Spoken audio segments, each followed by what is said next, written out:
welcome back to Sky Sports, the pod. This week, we're very lucky to have cult hero Marty Banks, who's been from Reefton to Ruatoria to Russia and back to New Zealand again. He's won the Lahore Cup, he's won Super Rugby with the Highlanders, and he's joining us here live. Thank you so much, Marty.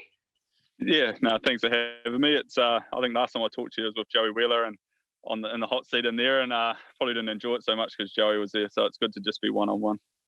I have to say, you're looking fantastic. Where are you right now? I'm in Auckland at College Rifles. I just had a kicking session with John O'Hickey and just trying to get back in the swing of things before going back to Japan. So trying to get a tan as well. Pretty pasty and white. So hopefully this Auckland sun does the trick. Let's jump straight into the rugby because you have some serious stories to tell. So we'll try and get some of those out of you. But let's start off with Russia, if you don't mind. And I don't know if I can pronounce this properly, but the place that you went to, Krasnoyarsk in 2011? Yeah, Krasnoyarsk. I don't even know if I pronounced it correctly, but yeah, so the team I played for was Krasnoyar. So it's different to the actual city name, but I think it's something to do with the Sea of Red or something like that anyway, but I could be wrong there, so don't quote me. But yeah, so no, that was part of my growing up, I guess, heading to Russia for a life experience. And yeah, I'm pretty happy to go over there. And I did an article not long ago and I said I'd definitely go back. So I'll definitely jump at the chance if it ever popped back up in a couple of years. Like when you think about Russia and rugby, did you ever think your first professional contract was going to be in Siberia? No, I probably wouldn't have been able to point it out on the map if I'm being brutally honest. If you said point out this city, I'd be wouldn't know where to start. So to get a contract in Siberia and probably one of the biggest countries in the world, yeah, it was a whole different ball game. And yeah, I think Mum was a bit worried when I got on the bird and jumped on the plane, and yeah, I didn't really know what I was in for. So I guess it's one way to sink or swim, isn't it? Get over there and have a look around, and you either over there and enjoy it, or you come back a broken little boy. And hopefully I didn't come back that way. Tell us what the country was actually like. They don't like foreigners over there, do they? And they've got beautiful women. Yeah, it's hard to say that. I'm sure they do like foreigners, but I think it was more just because our team was quite new to having foreigners in the team. So the whole Russian competition was pretty much Russian dominant, and the neighbouring countries and stuff like that. So to see sort of 5 or 6 Kiwis over there, it probably just wasn't looked upon that greatly, because I guess we were taking a Russian member's spot and getting paid probably a bit better than the Russians and stuff like that. So I think that's probably where the dislike came into it. Like, our team liked us, but I think the outsiders that didn't really appreciate us being there, that was that sort of the way they looked at it was just they could have a Russian guy in there. But the country itself was, yeah, it was an eye-opener. Like, we went into Moscow and that was just massive. Like, I'd only even been in Reefton and Auckland for a little bit, so like to go to Moscow and somewhere like that, it was just a whole different, like I went out there, I was just blurry-eyed and walking around the city, and that I was lucky I had Google Maps and stuff, because I had no chance of finding my way home and couldn't speak the language, couldn't read the language, so I was pretty stuffed. But yeah, like, it's a place like Russia's, it'd be interesting to go back there and just be there as a tourist and have a look around the whole country, because with rugby we only probably got to the rugby cities, so limited the sort of chance to have a look around, but got to go to St. Petersburg, which was beautiful. How did it play out? How did you actually end up over there? So I was in Canterbury, grew up, I've sort of openly admitted that I wanted to be a Canterbury member when I was a kid, so I went to Christchurch Boys for my last year of school, and I guess the goal was to be a Canterbury player. And I grew up looking at the Crusaders and in awe of guys like Mertz and stuff like that, and so I moved over there and then started playing club rugby in Christchurch for Sydenham, and sort of made my way through there, played a couple of years of age grade stuff for Canterbury, and then it came to making the Canterbury Academy, and I got picked up for that, but it wasn't for the following year, so I had sort of 5 months to fill in. So I went up to Auckland and worked for my brother in his gym. He was just managing it for him, or co-managing, and I was training, and my little body had never really changed that much, so I got glandular fever, so got crook, and took about 5 or 6 months to come right. So I missed out on the academy, and then I guess the shining light was the academy had sort of a link to the Russian team at the time, and they said, do I want to head over? And that's sort of how it came about. They sort of just asked me if I'd like the opportunity, and at the time I sort of thought I was 21.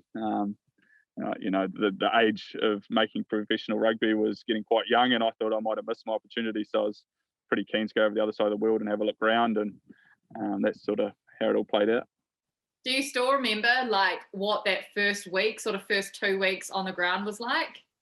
Yeah, I remember. I can't remember the city I flew into. It was just I flew into Moscow, but then I connected to a smaller city. And I remember I got to the hotel, and I think it was a Tuesday, I'm pretty sure, and we went straight down to training. And like I'd literally just got off the plane and running around with boys I'd never met, trying to do stuff that I had no idea what was going on. The Kiwi boys were trying to help me, but I didn't know any of them either. So they probably just sort of saw me as a little outsider that was trying to push into their group. And so I was just out there like a headless chook, really. And then a couple of days later, played my first game off the bench for 40 minutes and got to experience probably the brutality of Russian rugby, I think. It was sort of a crash course to finding out that the Russians didn't really like us too much, and every time you were in a ruck they'd probably stick a boot in, or there'd be something rough happening on the ground, and the refs didn't really care too much. As soon as they seen a foreigner down there, they'd just sort of turn a blind eye. So probably made me toughen up a little bit. I'm sure there's a lot of people that say I'm not very tough, but it sort of taught me a few lessons. Tell us about some of your experiences over there. Like, what are the memories that sort of stick out to you? What happened to you over there, aside from just the rugby? Like the memories is there was a lot. Like after that game, we I guess the funding and stuff is it's not massive. It's probably getting bigger now, just because it's getting a bit more serious in Russia. Sorry, and so the money side of it, like we couldn't just jump on a flight every game. We'd have to sometimes jump on a train, sometimes bus and stuff like that. So probably the sticking out memory that I had was a train ride, and I was in a room with John Dodd, another Kiwi fella. But there was 4 of us, so we had 2 Russians and me and John, and it was literally, it would have been 40 odd degrees. We're in this bar, this little cabin, and yeah, like no air conditioning, no windows inside the actual cabin to the room, just windows outside in the hallway, and we were just roasting for like 20 hours, just like a hot, sweaty mess. And I think that was a real eye-opener. I think that's sort of where it set in, that I was in a different country and I didn't have that sort of luxury of being at home and jumping in a car or getting on a plane. I think that was a real eye-opener, just getting on an old Russian train and driving through the middle of Russia to get to a next destination. It's amazing though. Like, these are experiences that no other rugby player would have unless you got to go over there. Yeah, like the Canterbury Rugby Union, I think they've stopped their relationship with the team now, but like it opened up a pathway for a lot of players. I think there's a lot of Tongans and stuff like that, a lot of Samoan boys that have gone over in recent times. I think back just after I finished up, Craig Clare was over there, Toby Morland, Glenn Horton, sort of older rugby players that have sort of played at a high level in New Zealand. They went over and I think they enjoyed it. I haven't talked to them personally about it, but just through the grapevine, like it's an experience that, you know, it can really change your life. And I look back on it and I definitely wouldn't be where I am today without it, because if I hadn't have gone to Russia, I probably wouldn't have come back to New Zealand in such a hurry. Just not because I didn't like Russia. I think it was just when you go somewhere like that, you appreciate how good New Zealand is. And when I was over there, like at the rugby level was actually not too bad. Like it was actually quite a good standard. But when I was over there, I was like, if this is sort of my peak of where I get to, when I get to the age of retiring from rugby, I probably won't be fulfilled, I guess. And I think when I came back, I had a bit more of a better perspective on where I wanted to get to, and just wanted to be, you know, trying to play professionally in New Zealand. And that sort of went through Buller to Tasman, and then briefly at the Hurricanes, and then down to the Highlanders. So the Highlanders should be really thankful for Russia. They should probably be paying them a little bit. I don't know if they're thankful. I'm probably sure they're probably glad to see the back of me. But yeah, I guess, yeah, like if I went to, like I said in the article, if I went to Spain or something like that, you get over there, you'd be around the beaches. I probably wouldn't take my shirt off because, like I said, I'm pretty white. But, you know, if you get into that lifestyle of having that sort of enjoyment and going away on holidays and seeing beautiful places every time you go away, you'd be more inclined to stay over there and just get into that sort of lifestyle. Whereas in Russia, like, there was beautiful places there, don't get me wrong, like St. Petersburg's one of the most beautiful cities I've been to. And but the real heart of Russia where I was living, like it was, some of the places was pretty, like you drive past it and families were just living in shacks and no insulation, and like Russia gets bloody cold in the winter. And so you see these sort of sights in that, and you hear stories of how families live with like massive families in 1-bedroom apartments and stuff, and you're like, far out, like it's a whole different ball game. And like I was in Auckland here last week, and I met a person that's actually from Russia, and she had perfect English. I was like, where are you from? And she's like, I'm from Russia. And I was like, holy heck. And she's like, yeah, like my family couldn't get out of Russia fast enough because just the lifestyle and the way they lived. Like you're either really rich or really poor. There's sort of no real middle class. And I think that's where New Zealand's got it pretty good. You know, like middle class in New Zealand's pretty good. We're very lucky. Tell us, did you have any run-ins with the Russian mafia? Nah, so the Russian mafia, like I've talked about it, and it's one of them things like you hear stories when you're over there. Like I never actually met the mafia face to face. Like it's, you know, Russian mafia is sort of pretty cliche when you look at movies and you hear about the stories and stuff. But so everything I've sort of talked about is based on people telling us when we're over there that, you know, there was ties that the mafia that were watching a game, and they're just regular people and they might enjoy rugby and they're just sitting in the stand, you know. So, but it's just those sort of things that we get talked about and told when people talk to us about it, that the memories sort of stick in your head. Like whether it's true or not, it sort of just adds to the story. But I tend to believe it. Like it's you know, everything I've experienced over there and all the stories of the boys coming back. Like you just, the more and more you hear, the more and more you believe that there were little bits of ties there. But I never got it adamantly nailed on the head that it was definitely true. Can you tell us any of those crazy stories that you believe?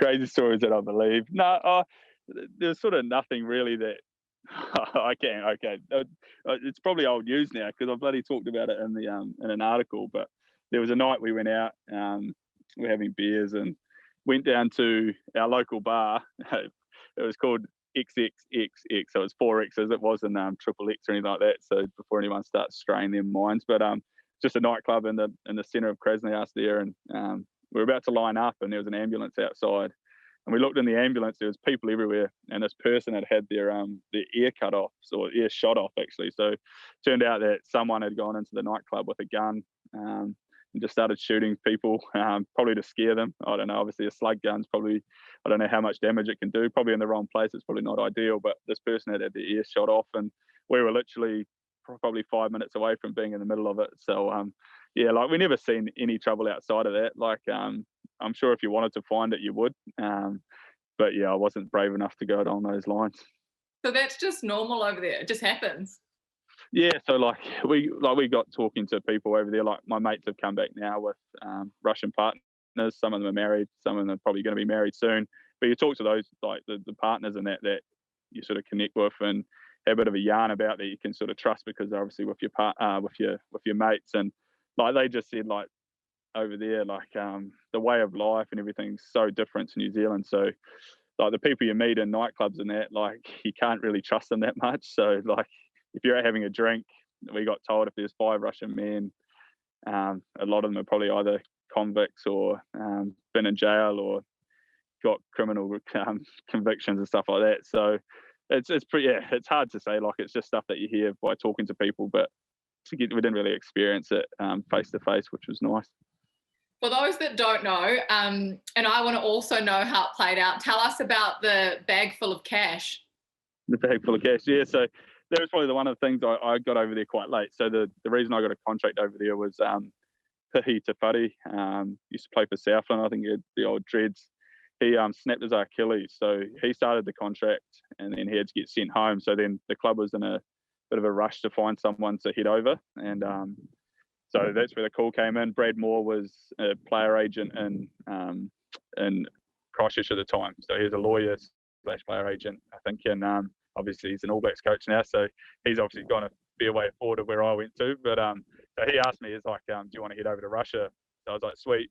And it happened that fast that nothing really got organised. So I got there, had no bank account, had sort of no way of getting paid or anything. So this played out for the whole 5 months I was there. So I'd get paid every 6 weeks. I might have got a little brown paper bag with about 1,000 or 2,000 Kiwi dollars in there just to keep me chipping by. And I ended up having to get loans off the Kiwi boys that had bank accounts and have to pay them back. But by the end of it, so I went for 5 months. I'd probably been paid, I don't know, 10% of my contract or something, and got to a stage where I was about to fly out. So 2 days before I flew out, and it was just before the Rugby World Cup, which was quite nice. The lady called me in, the accountant, and she was like, we've got to pay you. And I was like, can you just put it into my bank account by the translator? And she's like, oh, no, we've got this bag. So she literally just gave me this black bag, and I was in this middle of this room. and I didn't even zip it open. She was like, "Do you want to count it?" And I was like, "Nah, I trust you pretty much." So I was probably more terrified than anything. I hadn't been paid the whole time I was there pretty much, so I was just like, "Look, I'll take this." And they ordered me a taxi from there, and they didn't even drive me to the bank, which was quite scary. I got in this taxi, and all this stuff was going on in my head, like I said, like about the mafia and all this sort of stuff. You think of Russia, and I was in the back of this larder, this old little larder.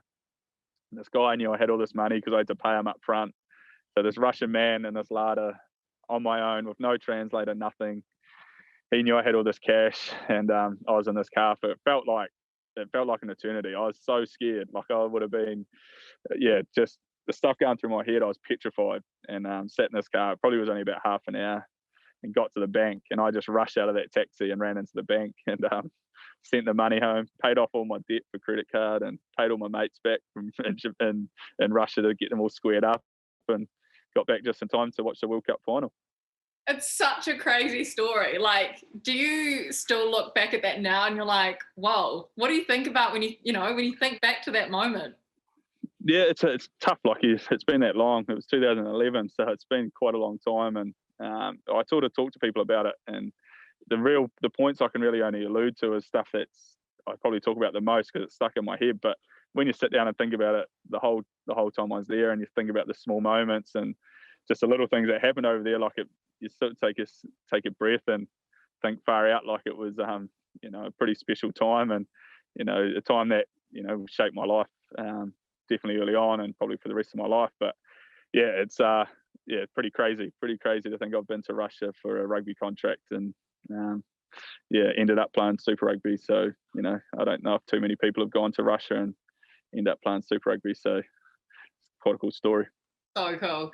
Okay, we're going to park Russia for a little bit, and I'm going to bring you back down to Earth, take you to your roots in Reefton, from a country of millions and millions of people to a town of about 1,000. Is that right, in Reefton? Yeah, about 1,000, and there's two Reefton kids. There's Phil Jones.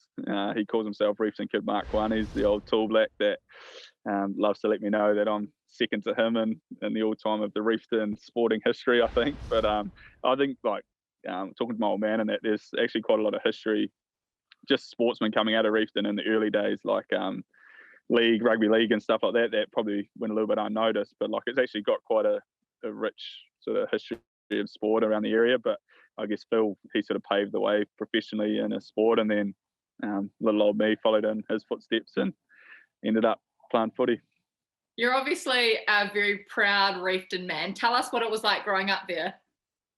Yeah, I love Reefton. My family's all still there. Well, mum and dad and the brothers and that, they were sort of left not too long ago, I guess, and the sister. But growing up there, I guess it's probably the good thing about growing up in a small area. You get to play a lot of sport. You got to play pretty much every sport to keep all the teams afloat. So we used to go play league.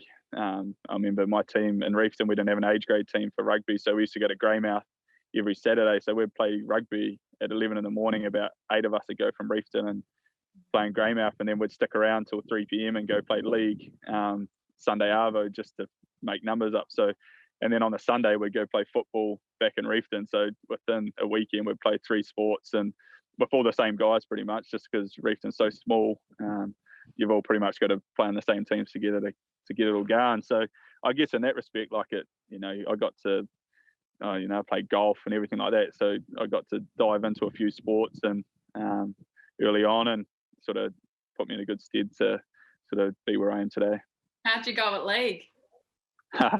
Not very good. No, I used to play fullback, but probably can't catch a high ball. So it's probably all right because they didn't really put too many on me back in the day. But I love league. My family and my dad and my brothers and that all used to play it, and used to go down there, and I was the ball boy. Dad and that would play on the Saturday, and I'd run the tee out when I was about 5. Probably get home from the pub at about 3 in the morning on the Sunday, which you or your dad? No, I'll be with them. So they'd go and play in Greymouth. So I'd always get home pretty late. Some days I wouldn't turn up to school on Monday because I'd only just be getting home from Greymouth. So Mum used to have a few phone calls to the school to say that I was sick. But so Mum was always looking after me back then. That's so good. Because in like small towns like that, when you talk about the rugby community, you probably would have been driving your dad home and that sort of thing when you were really young as well.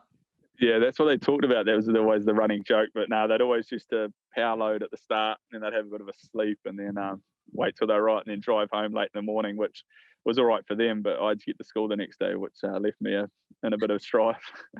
So good. So, what are your earliest rugby memories then? Was it around your dad and your big brothers? Yeah, so Dad played 120 something games for Buller. I think he retired when they had me. I must have driven him up the wall or something. But so he finished in 1989.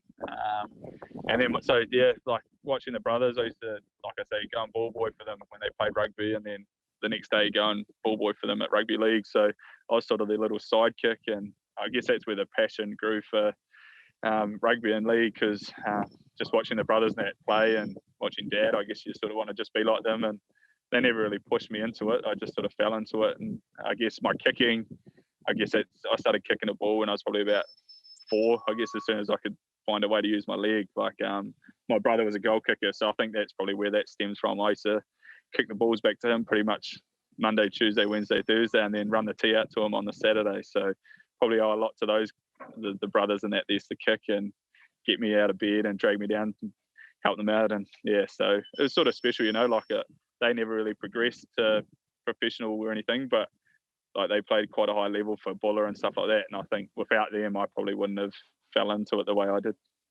You were really young when you made your premier debut. Tell us a bit about that. And I believe your dad was playing then with you too. Yeah, so that was, I sort of touched on it before. There was no real numbers for my age grade back when I was sort of 13, 14, 15. So when I was 13 and 14, I used to go to Greymouth and play, and then got to the stage where I was 14. I probably haven't grown any taller since I was 14. I've probably filled out a little bit. I wouldn't say too much, but so I was a pretty skinny runt back then. But so when I was 14, managed to play senior rugby with my dad and off and on 3 of my brothers. So they came in and out of the team at various times. So I got to play alongside Dad and 3 brothers, which was pretty cool. Dad was, I think, I could be wrong, 55 or 56. And so Dad got red. Yeah, he sort of came back and played, and we made the final, but he used to come off the bench and play prop. And he came off the bench and for about 5 or 10 minutes at the end of the game, and in his first scrum, a good mate of mine, Logan Mundy, he played for Buller and stuff like that.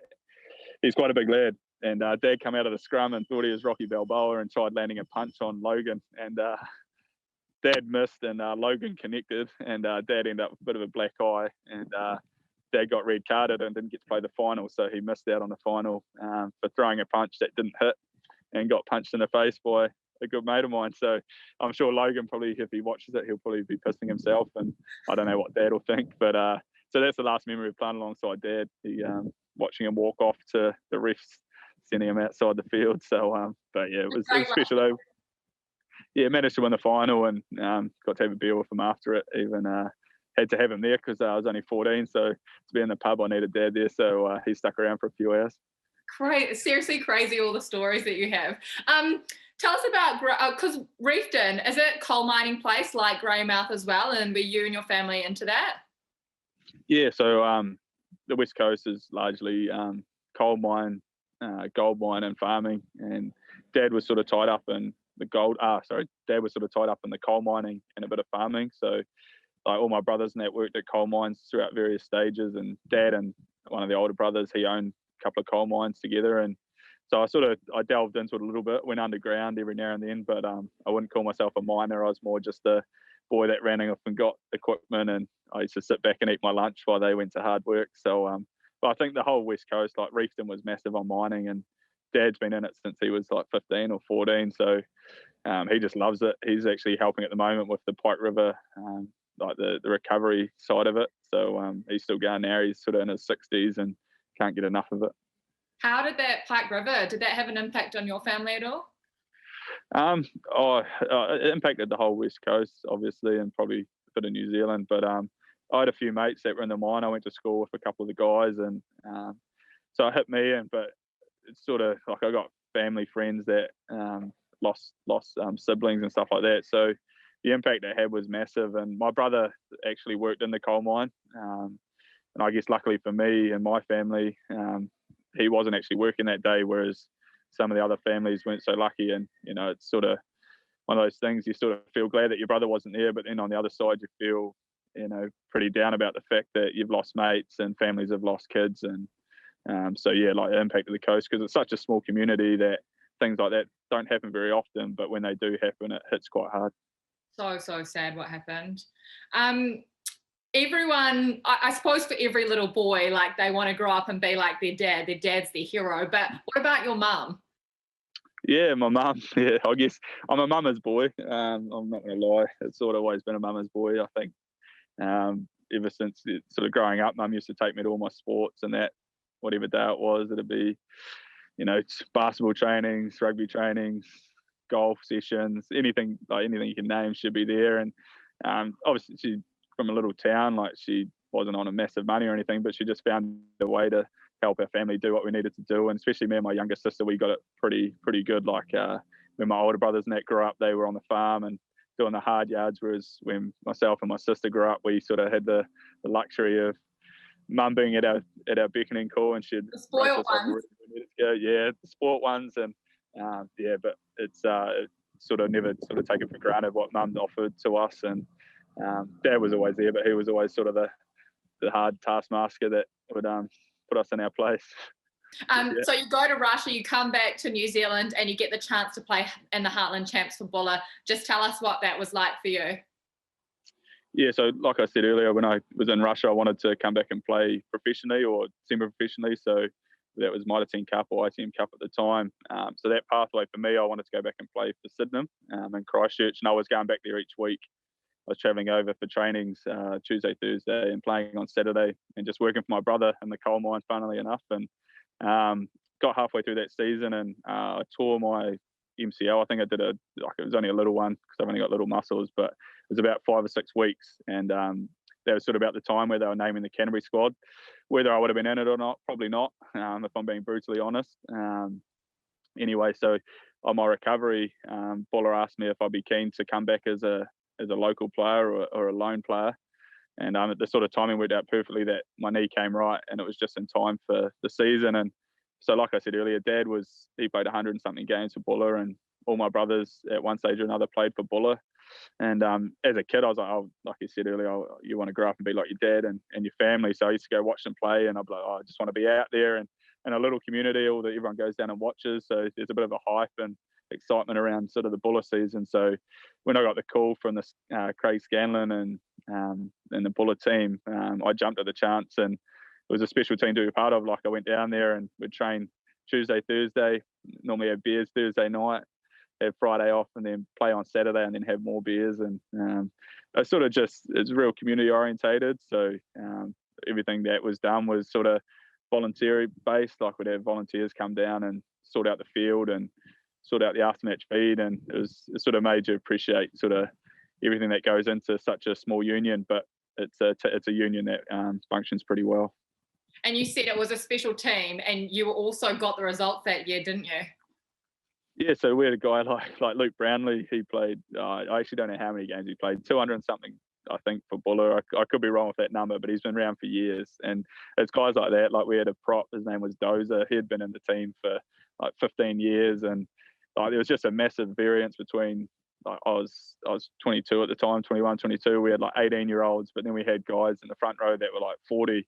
So I was like, there's just a massive gap between sort of stages of life. So to go away on trips to like Ruatoria, another place that I didn't think I'd ever go if it wasn't for rugby. So went to the East Coast and got to experience that. It was a cool competition. You get to go all over New Zealand, and you get paid enough money for your petrol, I guess, and that's about it. But it's sort of the memories that come with it. And like you say, we were lucky enough. We played South Canterbury. We're probably given no real hope at the start of the year. So a little old Buller. I think there was only 4 club teams at the time, and we go into a competition like that with no chance. And we had a few good imports that came in, but most of the boys were locals, and I think we finished 4th equal, which was a bit guttering, I guess. Like we finished 4th, we would have got to play off for the top cup, but we ended up dropping down to the Lahore, which is, still a piece of silverware, and we managed to play South Canterbury in the final and tip them up at home. And yeah, it was I think it was the first trophy Buller ever won, and so it was pretty cool to add that to the trophy cabinet for 1 year. Let's move on now and talk about the mighty Marco, because you always put the fin up, right? Yeah, I used to put the fin up until I scored a try in the Hawke's Bay final in 2013, and I celebrated when I was scoring. I think it was just the emotion that sort of took over, and I celebrated, and after the game, I realised I shouldn't celebrate before half time, because if Ehigh had got the kick, I would have looked like a bit of an idiot. So I actually stopped sort of celebrating a try, even though I don't score many and I probably should celebrate them. When I went to the Hurricanes, I copped a bit of stick about it, so put me in my place. Can we talk about some of your finest moments? One of those being the time you scored 28 points in a win over Northland, all 28 points scored by you, but you got a bit of a blasting by the coach afterwards, apparently. That's the rumour anyway. Oh, no, I know what you're talking about. But, yeah, so that Northland game, so I played 2 games before that, and I played at fullback. And I'm not going to lie, it sort of happened that quick. I played a club game for Reefton that year. Didn't get selected in the team. Got the harsh word from KK and Leon. And they just said, I'm not going to be picked in the initial squad. And it ended up 2 games in. I think Robbie Melnick got injured, so I played that. I think it was against Counties, and then we played Otago. And then we had to play Northland in the 3rd game. And I thought I was just going to be fullback. The coaches didn't come up to me and talk to me about it. They just, throughout the week, it probably got to Wednesday or Thursday, and they still hadn't talked to me about it. And then we got on the plane, and they actually told me that I'm starting first 5. So I'd been training all week at fullback, hadn't done anything at first 5. And KK and Leon told me they didn't tell me till then, because they knew I would have just eaten myself up the whole week and got nervous and just been a nervous wreck by the Saturday. So they actually told me on my flight up to Whangarei that I was starting at first 5. So didn't really help the nerves too much, finding out that. And then got into the room with Kieran Fonatia, and someone hacked my phone. I think it was Mitchell Scott. And someone put a little post up on Facebook before I went to breakfast saying, I'm going to run a better ship than Captain Cook. So all these guys were commenting on this post. And at the time I was petrified. I was like, I don't want people thinking I'm writing that stuff on Facebook. I'm already nervous enough. I don't need people coming at me. So this whole morning, the whole day was just a bit of a drag. And yeah, and then we got out there, and things fell my way, I guess, and got lucky and got 28 points. I didn't actually want to take the last kick. I was actually out on my feet. I tried giving the kick to Billy Guyton, and Billy Guyton was like, "No, you got to take it. You've just got to take the goal. You can't give this away." And I was like, "Okay." And yeah, managed to fluke it, and yeah, it is what it is. But what you're talking about with the blasting is a game against Bad Plenty, and I know where this has come from. I know this has got Joey Wheeler written all over it. We were playing Bad Plenty, and we won. We won by probably about 30 points. And in the review, pretty much the only thing that stuck out, I missed a kick 30 metres in front. And our coach, Kieran Kane, he's a bit of an angry man at times. And I don't think he could, whether he didn't remember the score or not, but this kick obviously stuck in his mind. And he said in the review that if I ever miss a kick from in front, he will cut my bits off. And that was the end of the review pretty much. So the whole review, we didn't even really review the rugby. It was just about me missing this kick. And I actually I think I actually got a few points in that game too. I actually missed a few, to be fair, so I probably warranted it. But this one kick obviously hurt KK. So I don't know if I ever missed a kick in front again. I probably didn't take another one, to be fair. So Kieran was probably a bit more dangerous than the Russian mafia then, by the sounds of things. Yeah, after a poor game, even though it wasn't a poor game, if he got a bee under his bonnet, he was pretty intimidating. Okay, how about your next moment? Swigging a can of beer before kicking a conversion. How good was that? Talk us through it. Yeah, I guess so. This stems probably from the Taranaki. It was sort of always a love-hate with Taranaki. I think 2014 we went up and played Taranaki up there. Missed a few kicks in that game too, as Joe Wheeler has probably alluded to, I'm sure. So that was in the final after we got promoted. So it would have been nice if we went up and won that final. But ever since that game, I've been informed from Waisaki that whole stadium, every time I took a kick, the crowd was chanting, "Marty's got Ebola." So this is when the Ebola was floating around, and so the whole crowd, about 30,000, I guess, was just chanting this at me, and I could just hear noise. And then from that point, it's always just been Taranaki's just decided to come at me every time I played up there. Or so this game, it was a semi-final in 2016, and I had this group in the corner of the rugby field. There was probably about 100 of them, and there's actually this well-known Hurricanes flanker that's just come into the ranks. He was actually in the group. He was a young fella at the time, 19, and I won't say names because he's got Karifi in his name. Anyway, so this whole game for 80 minutes, this whole group, every time I touched the ball, every time I kicked the goal, they were just abusing me, like saying things about my mother that probably shouldn't be said, telling me everything under the sun. So got to the 80th minute, we were up by 6 points, and then I scored a try right in front of them. And I hadn't acknowledged them the whole game, and it was just like relief. And I just scored the try, and I was like, I've seen them straight away, and I just threw the ball at them. I was like, I've just had enough of this. Like, I've just got to give something back. So I threw the ball at them.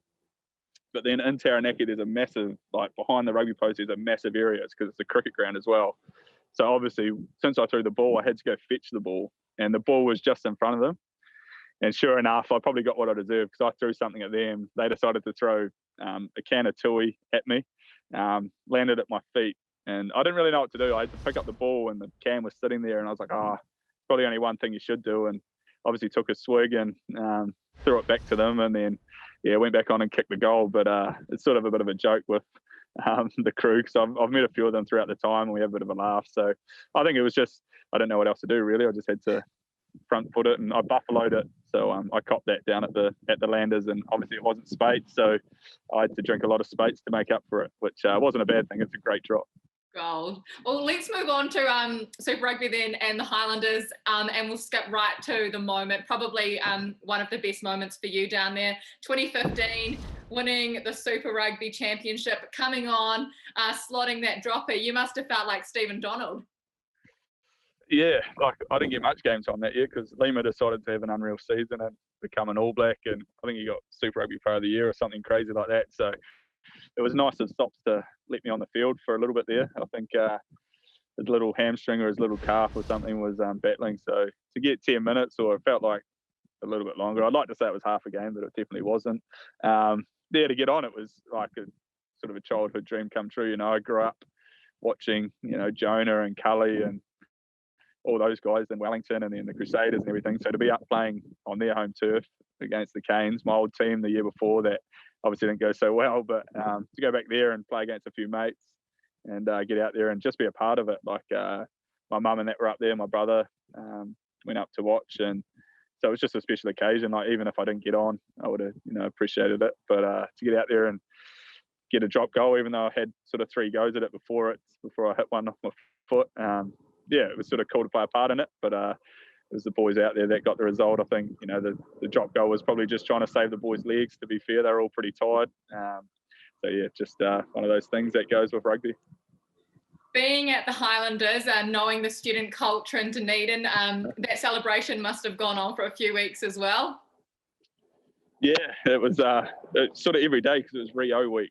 So Dunedin was going off as it was, and then obviously to add the Super Rugby title to a place that hadn't had a party since Tony Brown's that didn't eventuate. And the whole city was just going ballistic, and I think that's what was cool about it. Like Crusaders, they win nearly every year. Like I'm sure, like obviously the trophy means a lot to them every year, but the franchise and that's had that much success that it just sort of becomes part of who they are. But for the Highlanders to win it after so many years, there was people like grown men just crying. You'd see people on the street that you couldn't wipe the smiles off their faces or anything like that. So you sort of appreciated what we just sort of achieved as a group and how it sort of affected a city in a positive way. And when we got off the plane, I remember it was the Sunday morning, and we looked up and there was just people everywhere upstairs, and we're like, oh, that just must be the top tier. And then we walked in and there was just thousands and thousands and thousands of people in the airport. And if anyone knows Dunedin, like it's not a short trip to the airport, like it's a half an hour trip that you wouldn't do it at the drop of a hat. So to see all those people, like to get to the bus, it took us hours to get out there. It was just, pretty humbling to, see people there like that and congratulating us. And the city of Dunedin sort of celebrated it on I think it was a Monday or Tuesday. We had a big city sort of get together, and it was just chocker. The Octagon was chocker, and all the businesses stopped, and everyone was out on the streets, and there was just nowhere to stand. And we were pretty lucky to even get into the rotunda in the middle of the Octagon there because it was just so packed. So it just went all week, and then like it was just one of those things that you wake up each day and you sort of pinch yourself because it was just a special time. The only negative thing was I live with Joey Wheeler, so I had to put up with Joey Wheeler. Yeah, how's it a negative? Obviously you have to deal with him most weeks at work, but when you live with him, you just can't get away from him. It's like the only good thing was we had Courts. She kept the house in line. She was an amazing girl. But yeah, Joey, he's just a whole different man, and tough work. Like I go to training, have to deal with him there. Go to promos, have to deal with him. I just couldn't escape him. And the thing is Joey needs me. Like that's the thing. Like what I've realised over the years is if Joey's had no airtime or anything, he'll do something to me to boost his star. And I think he sort of found his niche in that whenever he needed a helping boost, he'd come and take the piss out of me. I know that he's done his fair share of pranks. Did you ever manage to prank him? Not successfully, no. I tried, but everyone was always on Joey's side because I guess I was a bit of a class clown at the Landers. So any chance that the boys got to stitch me up, they'd sort of buy in behind my back and throw me under the bus. So all I wanted to do, like I pitched it to the boys all the time, was like, let's just get Joey. But no one was prepared. No one was prepared to get Joey because they were scared that Joey would get them. So I'd always put myself out on the limb, and I'd be a sitting duck by the time it came around to Joey picking me off. But I think that sort of, I met Joey at Tasman, and it's sort of been just a friendship that's sort of always been based on a bit of humour and stuff. And I think that's what, get the best out of each other. And without that, I think it would have been pretty boring times without having that bit of humour, It sort of breaks up the trainings and breaks up the seriousness of rugby, I guess. There's the one time Joey's probably his real claim to fame, I guess. There's always been little pot shots he's taken at me, but the one time I did try stitch him up on national television, backfired on me quite dramatically. So obviously living with Joey, I moved out of the nest the next year, and I was single at the time in Dunedin. As you know, it's a great student city. And Joey decided to play on the fact that he had a beautiful girl, I guess, a good-looking girl from Blenheim. And him and Sam Casey potted a bit of a ploy to stitch me up. And so Joey obviously probably offered this girl maybe some KFC vouchers, or he's got that much cash, he probably paid her out of his back pocket. But anyway, he got her to message me and set up a date at Lone Star. And me being me, I was pretty naive. I was like, far out. Like, I don't really want to go to Lone Star because I know the boys eat there. And it was our day off. So I was like, 9 times out of 10, there's going to be like Tom Franklin or someone there just chipping away on a little like rib special or something like that. So I was like, but I get 50% off there. So I was like, nah, I'll do it. I'll go 50% off. Cheap date. So I was like, I'll go along. And just bearing in mind, so before this eventuated, like I had this inkling in my stomach that it was a setup. Like I told Greg Pleasance-Tate that the day of the date I was not going. I was like, it's Joe Wheeler written all over it. And I said this word for word, and no one believes me because they just think I am trying to cover up. But I said to Tatey, I was like, look, I'm not going on this date. And he convinced me to go on this date. And then I live with Gareth Evans, and he's like, oh, you're going to give this girl a hug? I was like, oh, mate, I've never met her. I'm not going to hug her. Like, I've got no confidence at the best of times. I'm not going to hug her. He's like, nah, you have to hug her. I was like, oh, okay. So first thing I do is give her a hug, and it's the first thing that they put on the camera. So they'd all been working. So this whole week, I've been talking about this date pretty much, and all the boys knew about it because they were in on it. And they just keep chipping away on my ear, chipping away and convincing me to go to this date. So by the end of the week, it sort of just like culminated in the fact that if I chickened out, the boys are going to give me a bit of stick. So anyway, went on this date.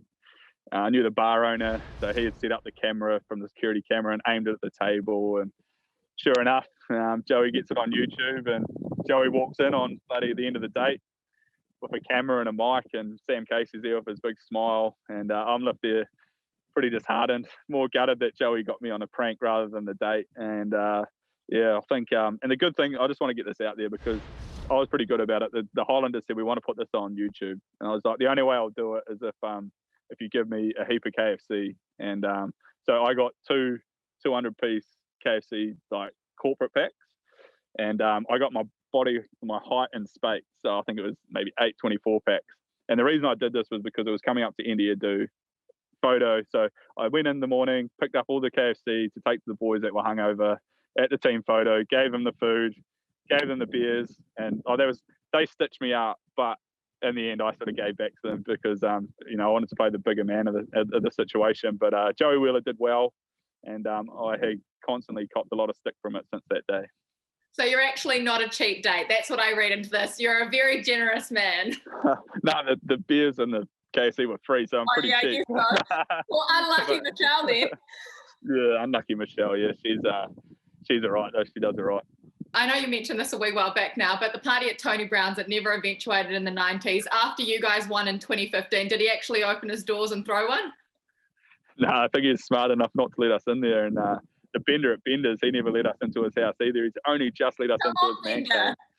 He's only just let us into his man cave recently, which is, it's a palace in there. He's, it's a shame he didn't let us in the early doors because it would have been a great place for day 3 or day 4.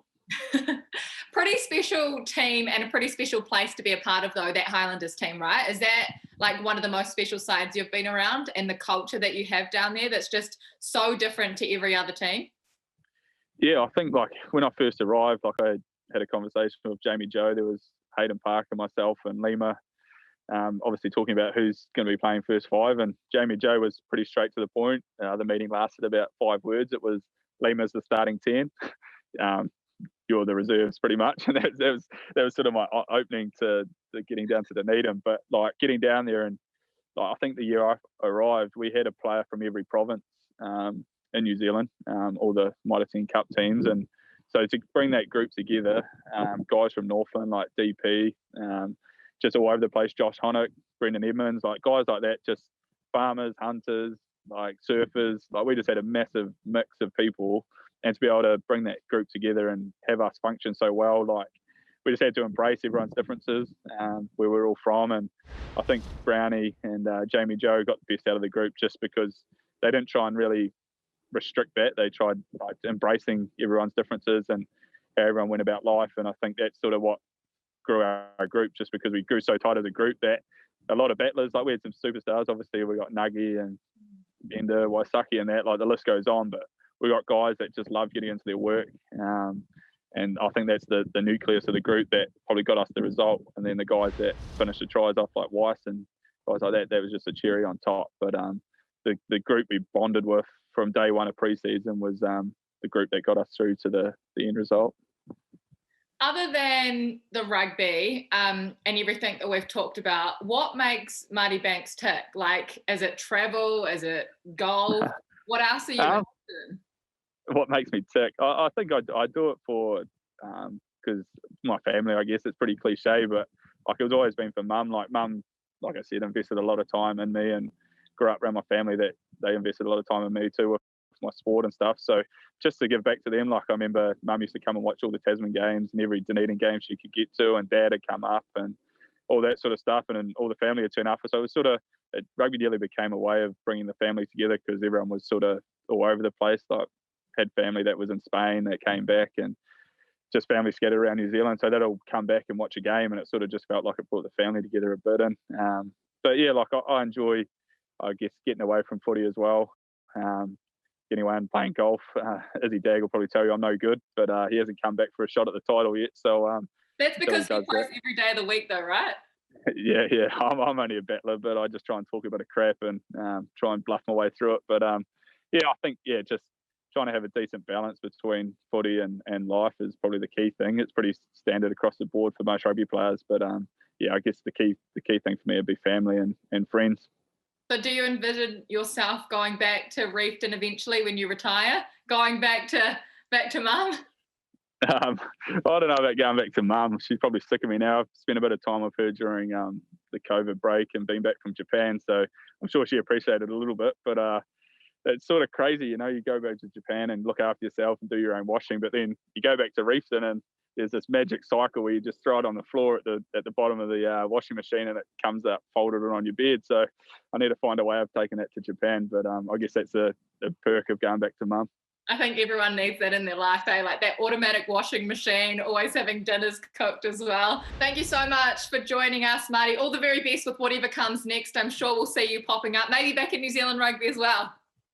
Yeah, thanks for having me, guys. It's been a good yarn.